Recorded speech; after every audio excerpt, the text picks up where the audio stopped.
Fontanabuona è in crisi, chiudono le aziende, fuggono i giovani. Il nostro reportage oggi ci porta a Cicagna. Le difficoltà più grandi, viabilità difficile, lavoro assente, internet poco efficiente. 10ª Expo dell'Alta Val Trebbia, domani alle 15 il taglio del nastro in diretta su Telepace per 3 giorni, visita agli stand e al territorio. La manifestazione frutto dell'impegno di un gruppo di volontari.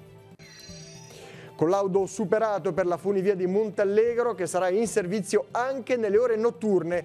La prova generale per i 3 eventi culturali al santuario. Numero speciale di Richiami, la rivista parrocchiale di Ribasso a Chiavari, un'edizione storica per ricordare gli anniversari della comunità. I fedeli si preparano alla festa di Nostra Signora della Salute. Sotto a chi tocca, con un classico della commedia goviana, entra nel vivo la rassegna Elio Rossi a Chiavari. Questa settimana spettacolo anche di domenica. Amicizia, stare insieme, battesimo sono i temi del campo estivo delle elementari di San Giovanni Battista a Giaiette e di Rupenaro a Montemoggio. Questa sera nuova puntata di Estate Giovani. Buonasera a tutti, gentili telespettatori, benvenuti nei nostri studi. Prosegue il nostro reportage in Val Fontanabuona alla ricerca dei motivi della crisi commerciale e anche dello spopolamento della valle. Oggi andiamo nella zona di Cicagna e di Monleone. La situazione è difficile, con tante attività chiuse e poche le speranze di ripresa. A dirlo i titolari delle poche attività che sono rimaste. Il servizio lo vediamo insieme. Non abbiamo toccato il fondo, ma ci siamo, quasi. Anche a Cicagna si sente la crisi, forse più che in altre zone della valle. L'impressione registrata dai commercianti della zona è che dopo il crollo del settore ardesiaco ci siano stati scarsi tentativi di rinnovare il settore. Così poche persone oggi investono in Fontanabuona, pochi quelli che la visitano, il lavoro si è perso, i giovani se ne vanno. Le vendite online hanno poi sottratto un altro 30% della clientela. Noi eravamo in 5 a servire una volta, ora ci sono io e una dipendente, per dire, tra l'altro part-time sia io che lei. È cambiato la capacità di spesa, non è più come una volta, la gente compra online e la gente di Genova non viene più su perché non ha più niente. Le trattorie le puoi contare sulle punte delle dita, non ce n'è. Negozi aperti alla domenica ci sono io, la Franchezza, una gelateria Fontanabuona e poi non c'è altro di aperto. E cosa ci viene a fare in Fontanabuona? Anche per via dei trasporti difficoltosi, raggiungere le autostrade è sempre più difficoltoso per camion, tir, il traforo. Io vorrei che ci fosse da una vita, ne ho sempre sentito parlare. Non solo la viabilità rappresenta un nodo cruciale per la Fontanabuona, anche la rete internet non troppo funzionante sembra ostacolare la ripresa della valle. Qua non c'è nessun tipo proprio segnale, poco e niente, dipende da zone, questa qua soprattutto è una zona che manca molto. Quello, sentendo anche alcuni clienti che hanno fabbriche, ditte così, è una mancanza. Negli ultimi anni qualcuno ha deciso di provare ad aprire nuove attività nella zona di Cicagna e Monleone, altri, soprattutto i negozi storici, provano a resistere, ma la situazione è davvero complicata. Sono venuto a vedere la zona, ho visto che poteva mancare un certo tipo di locale e ho provato. E nel mio piccolo non mi lamento, nel senso riesco a lavorare abbastanza bene anche se i tempi sono quelli che sono. Insomma stanno chiudendo in tanti e noi ci siamo rimasti, fino a quando si vedrà. E la situazione è brutta perché appunto qui a Monleone ha chiuso anche la banca, chiude un mobilificio, ai negozi elementari ce n'è più uno, poi c'è una rosticceria, non c'è quasi più niente. Questa mattina, poco prima delle 11, i vigili del fuoco sono intervenuti sulla A12 in direzione di Genova, nei pressi dell'autogrill di Sant'Ilario, per la fuoriuscita di una sostanza infiammabile. L'autista di un articolato trasportante alcune cisterne di resina infiammabile si è accorto che da una ODS fuoriusciva della sostanza.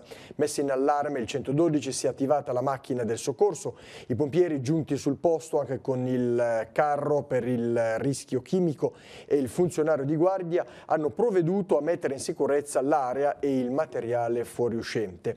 Il fusto è stato scaricato tramite un muletto e inviato dalla sede centrale. Delle operazioni di bonifica e trasporto in zona idonea al trattamento se ne sono occupate le autostrade. La polizia ha arrestato a Rapallo una 35enne straniera per non aver ottemperato alla misura della sorveglianza speciale con obbligo di soggiorno nel comune di Genova. Gli agenti del commissariato di Rapallo hanno visto la donna girarsi tra i binari senza una specifica ragione. Da un controllo è risultato che la 33enne non avrebbe proprio dovuto trovarsi lì, senza contare i suoi numerosi precedenti per reati contro il patrimonio e il fatto di portare con sé uno zaino con all'interno vistosi cappellini e maglie colorate, tecnica che solitamente i borseggiatori utilizzano per cambiarsi velocemente dopo aver commesso un furto. A seguito dell'udienza di convalida dell'arresto, il giudice ha disposto che la donna andasse agli arresti domiciliari. È scattato il conto alla rovescia in vista dell'inaugurazione della 10ª Expo dell'Alta Val Trebbia. Domani alle 15 nell'area espositiva del Bosco di Giaia a Rovegno il taglio del nastro della manifestazione. L'evento sarà trasmesso in diretta su Telepace. Sentiamo. Com'è nata l'idea di fare un'Expo in questa valle, in questa zona? Ma forse uno potrebbe pensare per invidia della Fontana Buona, dove hanno fatto un'Expo veramente eccezionale. Noi sentivamo il desiderio come comune, con un mio assessore che è Vigo Sandro, allora 10 anni fa, anzi 11 anni fa, di fare anche noi qualcosa che potesse dare risalto a quella che è la cultura, a quella che è, diciamo, quelli sono i prodotti della nostra valle, la valle più verde del mondo, come diceva Hemingway. E così abbiamo cominciato a pensarci, ripensarci, e abbiamo trovato un giovane, che è ancora peraltro giovane, ma comunque lo era ancora di più 10 anni fa, che ha cominciato a raccogliere altri giovani e hanno messo su i giovani della frazione di Loco 10 anni fa questa manifestazione. E ne andiamo molto orgogliosi, siamo molto legati a loro perché loro sono tutti volontari che prestano in questi giorni un servizio incredibile, un lavoro pesante, proprio perché questa manifestazione continui. Quanti comuni raccoglie l'Alta Val Trebbia? L'Alta Val Trebbia sono 7 comuni, potremmo passare anche 8 considerando che parte nell'Alta Val Trebbia fa parte anche Torriglia, ma sono 7 piccoli comuni, Rovegno forse è ancora il più grosso, però sono tutti comuni che vivono di quello che è poi fondamentalmente cosa? Il turismo. Che importanza hanno manifestazioni come l'Expo che sta per iniziare? L'importanza dell'Expo che sta per iniziare ha l'importanza di far conoscere alle persone che magari in questo momento mi stanno ascoltando di venire su e vedere la Val Trebbia, non soltanto i prodotti che vengono presentati, ma vedere questa bellezza della natura che è stata tanto decantata da tante persone che sono venute, anche poeti famosi come Giorgio Caproni. Allora invitiamo tutti in Val Trebbia questo fine settimana, venerdì, sabato e domenica. Sì, venerdì alle 15 ci sarà l'inaugurazione e mi auguro comunque che ci sarà anche presente Telepace per fare tutta questa trasmissione anche in diretta, e questo per noi è un grande vanto, un grande onore. E poi ci sarà sabato e domenica tante manifestazioni, sono tutte cose interessanti, e ci saranno poi soprattutto quelli che presenteranno anche il campionato mondiale del canestrello, e mica poco, anche se noi a Rovigno abbiamo il quadrello. Ha dato esito positivo il collaudo tecnico propedeutico al funzionamento della funivia Rapallo-Montallegro in orario notturno. Le prove effettuate ieri sera si sono concluse intorno all'1:30. È stata simulata l'evacuazione di una persona colta da malora all'interno della cabina. I vigili del fuoco, con l'ausilio del personale del soccorso alpino, hanno calato la persona dalla cabina a livello del suolo. Qui è intervenuta una squadra per le operazioni di trasporto della persona dalla struttura della cabinovia. In preparazione al collaudo sono stati predisposti interventi di messa in sicurezza dell'impianto come previsto dalle normative vigenti.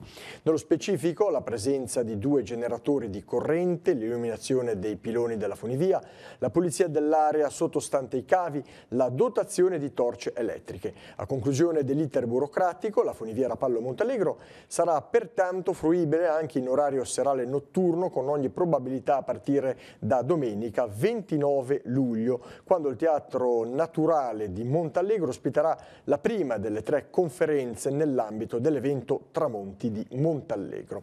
Domenica 29 il relatore sarà il critico d'arte Vittorio Sgarbi, mentre lunedì 30 sarà la volta del simpatico Giacomo Poretti del trio Aldo, Giovanni e Giacomo, protagonista di un monologo molto particolare. Chiude, ed ecco la novità, Il 6 di agosto, attore, regista, sceneggiatore Michele Placido. Tutte le conferenze inizieranno alle ore 21. Vi ricordo che l'ingresso è anche libero al pubblico.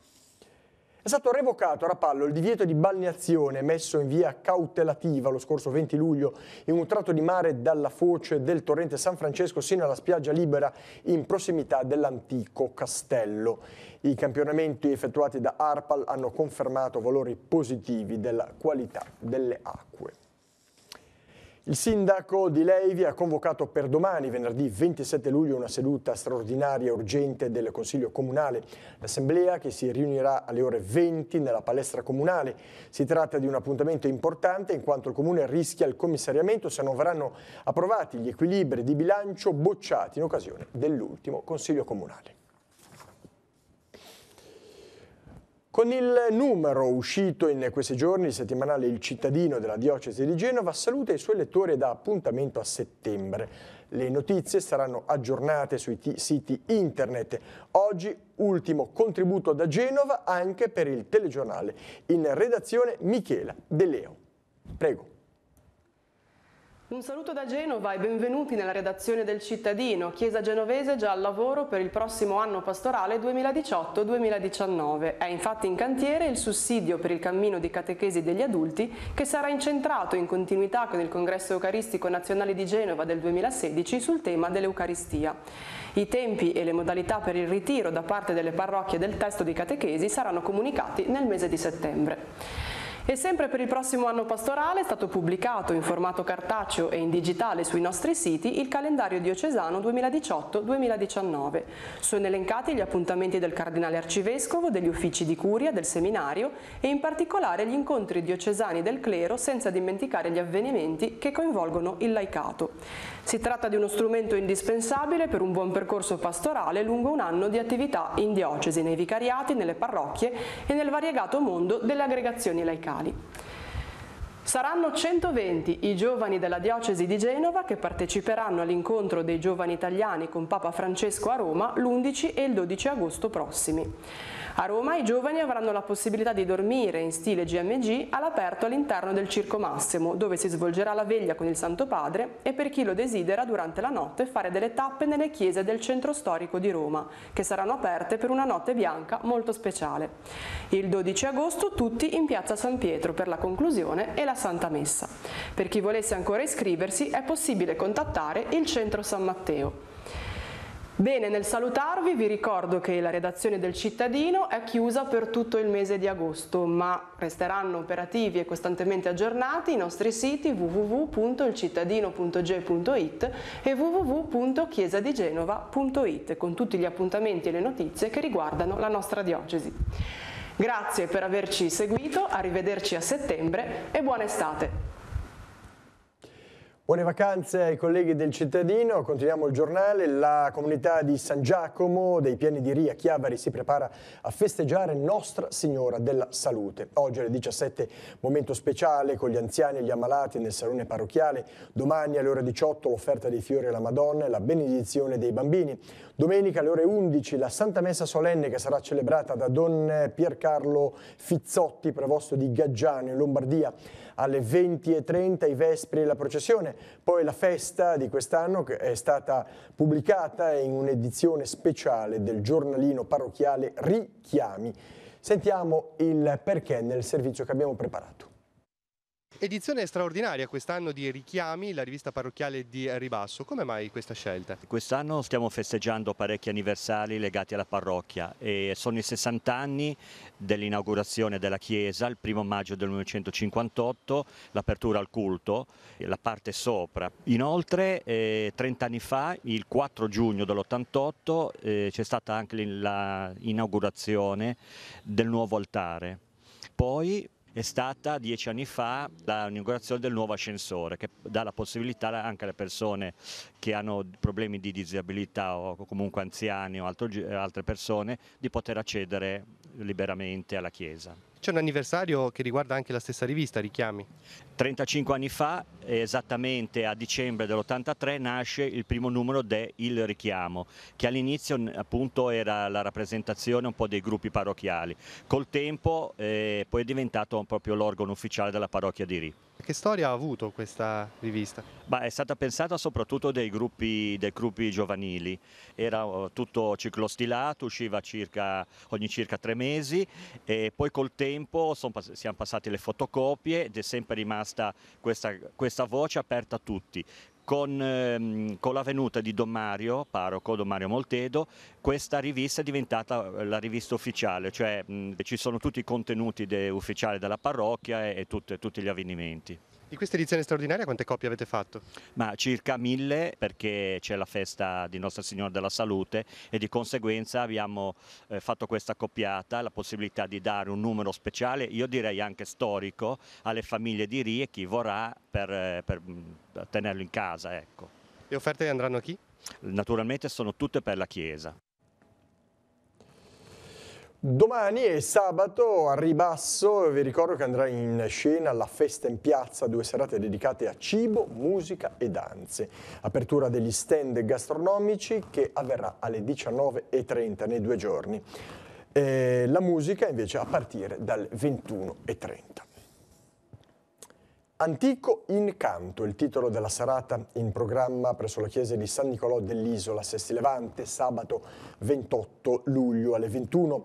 Suggestioni musicali con il gruppo polifonico Concertus Bracelli di Genova.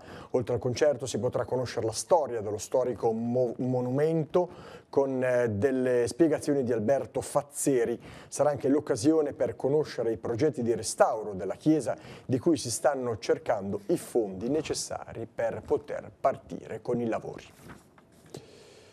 E prosegue il nostro viaggio tra i ragazzi che dedicano una parte delle loro vacanze ai campi estivi parrocchiali. Questa settimana la rubrica Estate Giovani ci farà incontrare i ragazzi delle scuole elementari di San Giovanni Battista a Gioiette e quelli delle elementari di Rupinaro a Montemoggio. Un'anticipazione nel servizio che segue.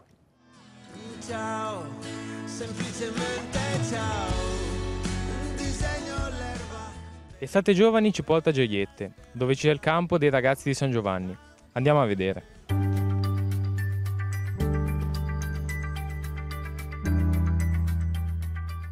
Il tema del campo è Mi illumino d'immenso. Questo campo è per i bambini di quinta elementare, quindi si è pensato insieme a Don Paolo e agli animatori di fare il tema della comunità dei discepoli, dei figli della luce, e quindi abbiamo ripreso un po' il tema del battesimo.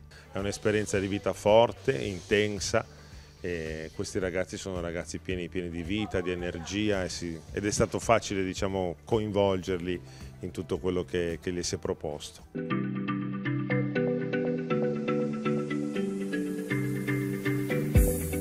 Cosa c'è di così divertente ai campi? C'è il gioco, i momenti di gioco e anche di stare insieme e di parlare.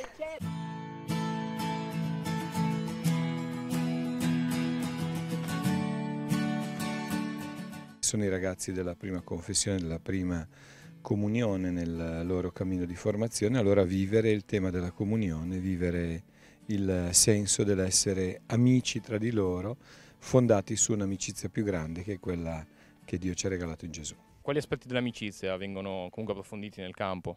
Non dire bugie, amarsi tra di loro, perché l'amicizia è amore, verità. Dopo ogni incontro si fa un gioco e poi questi insegnamenti vengono messi in pratica.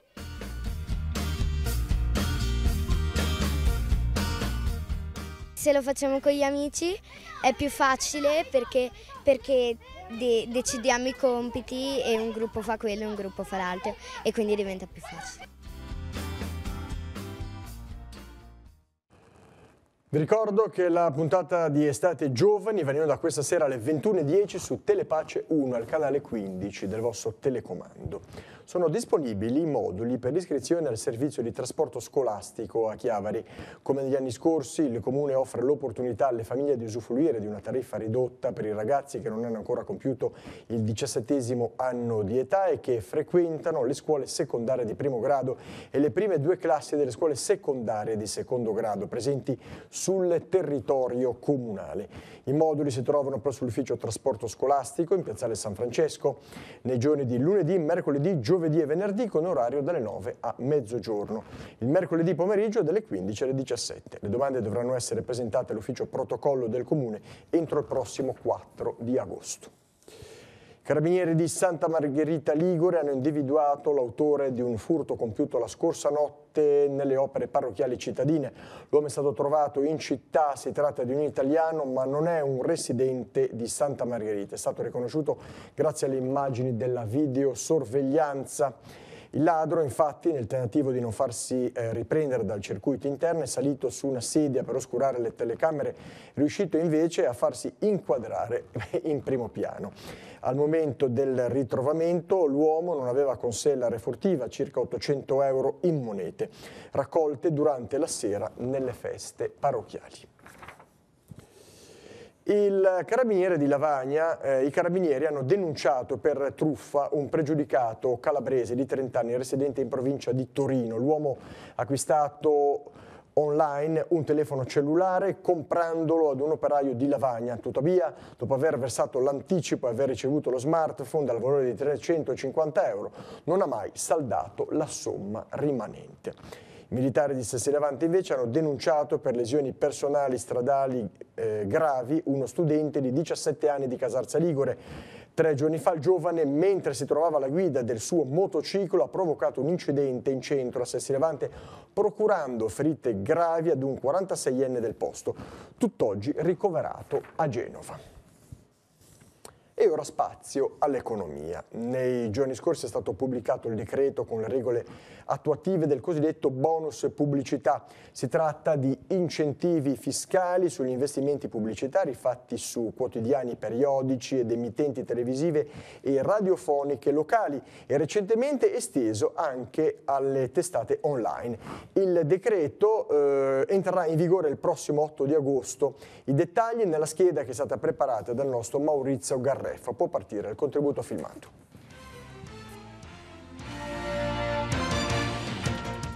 A beneficiare del bonus pubblicità saranno imprese, lavoratori autonomi ed enti non commerciali, indipendentemente dalla natura giuridica, dalle dimensioni aziendali e dal regime contabile adottato, ma anche enti non commerciali. Saranno agevolabili gli investimenti in campagne pubblicitarie sulla stampa quotidiana e periodica, anche online, e sulle emittenti televisive e radiofoniche locali, analogiche o digitali, effettuati dal 1 gennaio 2018. Il valore deve superare di almeno l'1% gli analoghi investimenti effettuati sugli stessi mezzi di informazione nell'anno precedente. Sono agevolabili anche gli investimenti pubblicitari sulla stampa quotidiana e periodica, anche online, effettuati dal 24 giugno al 31 dicembre 2017, purché il loro valore superi almeno dell'1% l'ammontare degli analoghi investimenti effettuati sugli stessi mezzi di informazione ma nel 2016. La misura dell'agevolazione sarà del 75% del valore incrementale degli investimenti effettuati, elevato al 90% nel caso di microimprese, piccole e medie imprese e start-up innovative. Il beneficio è alternativo e non cumulabile con ogni altra agevolazione prevista dalla normativa nazionale, regionale o comunitaria. La tipologia di agevolazione riguarda il credito d'imposta, utilizzabile soltanto in compensazione tramite il modello F24, da presentare attraverso i servizi online dell'Agenzia delle Entrate. Per accedere al credito d'imposta, gli interessati, nel periodo compreso dal 1 al 31 marzo di ciascun anno, devono presentare una comunicazione telematica. Per il 2018 la comunicazione deve essere presentata a partire dal 60° giorno e entro il 90° giorno successivo al 24 luglio 2018, data di pubblicazione del decreto. Per gli investimenti incrementali effettuati dal 24 giugno al 31 dicembre dello scorso anno, la comunicazione va effettuata in modo separato. Bene, torniamo in studio. La compagnia teatrale I Senza Pretese di Sesti Levante propone un nuovo appuntamento per sabato 28 luglio. Alle ore 21 presso il Teatro Caritas di via Marana Chiavari sarà proposta la commedia in dialetto genovese Gueveux in po' de fantasia. Sarà una serata speciale perché le offerte raccolte saranno devolute a sostegno di Teleradio Pace. Un grazie agli attori che da tempo si stanno preparando alla messa in scena di questa commedia con un pensiero alla nostra emittente. Ed entra nel vivo la rassegna di teatro in dialetto Elio Rossi, che quest'anno è ospitata all'interno dell'Auditorium San Francesco di Chiavari. Nel fine settimana doppio appuntamento con un classico della commedia goviana ed una rivisitazione. Sentiamo Mino Sanguinetti. 31esima rassegna dialettale Elio Rossi è partita, come sta andando? Sì, è partita e questo ci tengo a rimarcarlo perché siamo già alla quarta, cioè domani sera saremo alla quinta commedia, perché tanti chiavaresi sono rimasti un po' disorientati perché come sapranno non siamo nel giardino di Villa Rocca ma a 4 passi lì vicino all'auditorio per i motivi che l'area doveva essere liberata per lavori imminenti. E abbiamo cominciato bene, tra l'altro abbiamo iniziato con una compagnia di Arquato Scrivia dell'Alessandrino per dimostrare che c'è questa ricchezza non solo della parlata che ormai va oltre i confini cosiddetti amministrativi della Liguria, ma c'è sempre questa nuova ricerca di mantenere vivo attraverso le commedie la nostra parlata. Che cosa ci aspetta domani sera? Ecco, domani sera abbiamo una commedia di Govi, Sotto chi tocca, che rimane una delle commedie più interessanti, più divertenti che abbia fatto Govi insieme ai Banesi. È una compagnia che tra l'altro sono di Savona, vengono qui per la seconda volta e direi che perché anche le commedie goviane non è che scarseggiano, ma ormai la forza di questo teatro che cercano delle vie nuove, dei testi nuovi, invece domani sera abbiamo Sotto chi tocca. Novità di questa edizione è anche un appuntamento domenicale. Esatto, abbiamo mantenuto sempre martedì e venerdì, ma quest'anno appunto siamo abbastanza attaccati perché dopo domani sera che è venerdì ci siamo domenica che c'è la compagnia di San Fruttuoso, una compagnia già in questi ultimi anni, non so se 2 o 3 volte ha preso il premio come miglior compagnia e poi sempre con cadenza martedì e venerdì, ma io poi consiglio sempre chi viene c'è il pieghevole con le date. L'Unione Italiana Ciechi e Ipovedenti del territorio propone l'iniziativa La prevenzione non va in vacanza, in programma sabato 28 a partire da mezzogiorno ai Bagni Gianni di Chiavari. Nell'occasione, grazie all'ortotista Fabio Licata, sarà possibile misurare gratuitamente la pressione oculare in un contesto di relax come prevede la stagione estiva. Dedicando qualche minuto a noi stessi, scrive il sodalizio su una nota, si può prevenire il glaucoma che oggi rappresenta una delle malattie visive maggiormente diffuse e che, se non riconosciuta in tempo, porta alla cecità assoluta. Uno sguardo al campionato mondiale di nuoto per atleti con sindrome di Down che si sta svolgendo in Canada. Si profila un ritorno a casa ricco di soddisfazioni per l'atleta della Chiavari Nuoto Marta Cantero, classificata al primo posto nella specialità dell'Open Team Technical Final, gara a squadre in cui l'Italia è salita sul gradino più alto del podio. Marta Cantero si è inoltre classificata seconda in oltrettante specialità, in una delle quali ha gareggiato in coppia con Martina Sassani. Grande soddisfazione per il tecnico Marco Peciarolo e per Floriana De Vivo, la principale fautrice dell'inserimento di questa disciplina in chiave mondiale. Grande festa anche in casa della Chiavari Nuoto, dal presidente Danilo Ghio all'allenatrice Valentina Sivori. Complimenti a tutti e ora la scheda degli appuntamenti per la giornata di domani.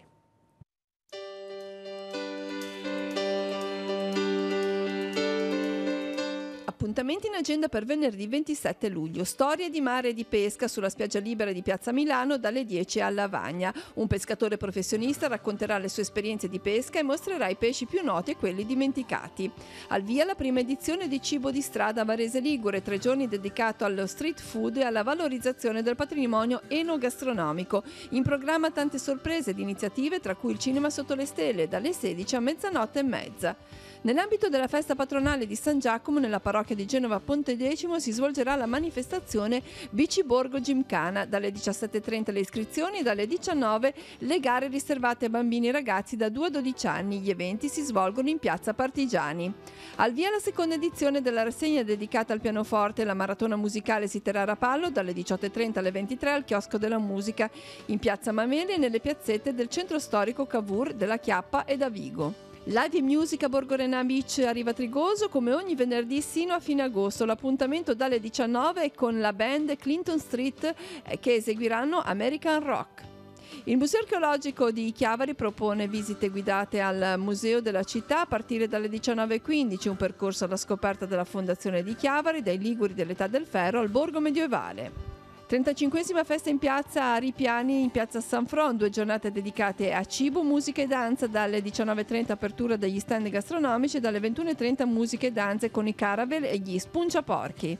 In piazza Cavour a Chiavari dalle 19 di scena la manifestazione Artisti di strada. Ci saranno momenti di animazione con artisti, trampolieri, giocolieri, acrobati e giochi per bambini. Il ballo sarà a cura del Centro Studi Danza Academy. In occasione dell'eclissi di luna l'Osservatorio Raffaelli di Casarza Ligure organizza una serata osservativa alle 20:30 a Passo del Buoco di Bargone nel comune di Casarza. Infine alle 21:15 all'Aia della Corte a Sesta Godano la compagnia teatrale Il Palcoscenico presenterà Le Tre Marie, una commedia di Valerio di Piramo.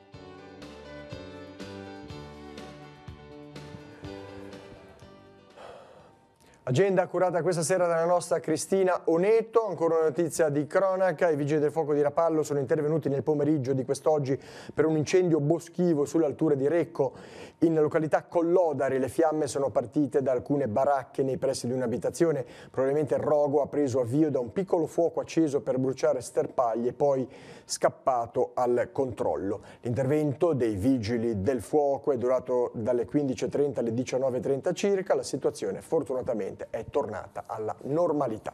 Questa era l'ultima notizia del nostro giornale. Prossimo appuntamento con l'informazione, come sempre, rinnovato a domani, 12:45 TG13. Vi ringrazio per la vostra cortese attenzione e vi auguro una buona serata con i programmi della nostra rete. Arrivederci.